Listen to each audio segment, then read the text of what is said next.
just saying, I know exactly what happened with my smoke. Pump and dumps, the technical basis behind pump and dumps are liquidity issues. For somebody to get out at that position with that kind of with those kind of profits, they need a new full batch of people, of buyers, of fools, unfortunately, to come in with buy orders so that they can sell. Okay, so it's a liquidity issue. You provide the dumb money provides liquidity for the smart money to get out. Okay, I mean I called $20,000 to the fifth, and that's exactly what happened. Okay, so let's fast forward summer of 2018. We're at about 5,500 Bitcoin, and this is what I said, what I thought the bottom would be. Okay, check this out.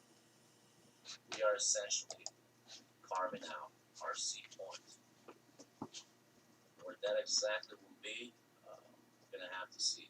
Okay, we're gonna have to see because you gotta think on your feet as prices go high. But my guess is the 618 was breached pretty solidly. I mean, my guess is we're going to 786, which is at 4,200. Can we eventually hit the 86? I mean, it'd be painful to watch, but that's at about 2,700 to 3,000. That's possible too. I doubt it, but it's possible. Okay, I have to be honest, it's possible. Okay, so that was in June. I said 86% pullback, which is very typical of these early booms and bust cycles.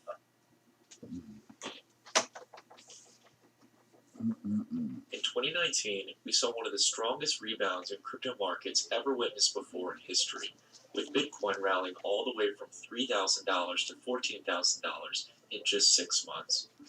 Following afterwards, markets began to pull back on the excitement, and just when people thought there might be signs of hope around the corner, the unthinkable happened.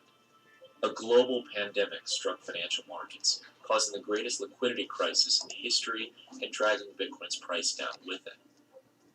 But as time progressed, Bitcoin began to recover swiftly, even outpacing the recovery of gold and stocks. And as the months went by, optimism grew stronger and stronger, leading Bitcoin back to its all-time highs and setting new all-time highs at around $30,000, 50% higher than its previous highs in 2017. To many, this is a surprise. Many saw the Bitcoin halving event, which was supposed to be the major catalyst, as a non-event, as price didn't move immediately to reflect the supply adjustment. But as we talked about for the last 2 years here on the channel, these things not only take time, but fundamentally, markets are driven by both shortages in supply and growth in demand. And just like that, waves of corporations and institutional capital surged into Bitcoin like never before. The game has changed, and institutions can no longer ignore cryptocurrency markets as an asset class. And while many everyday investors have been sleeping on cryptocurrency markets, as Bitcoin extends all the way up to $30,000 and dominance for altcoins remains relatively low near a critical support range, this could be an opportune moment where we see altcoins take back share of the market and spark off the next cycle.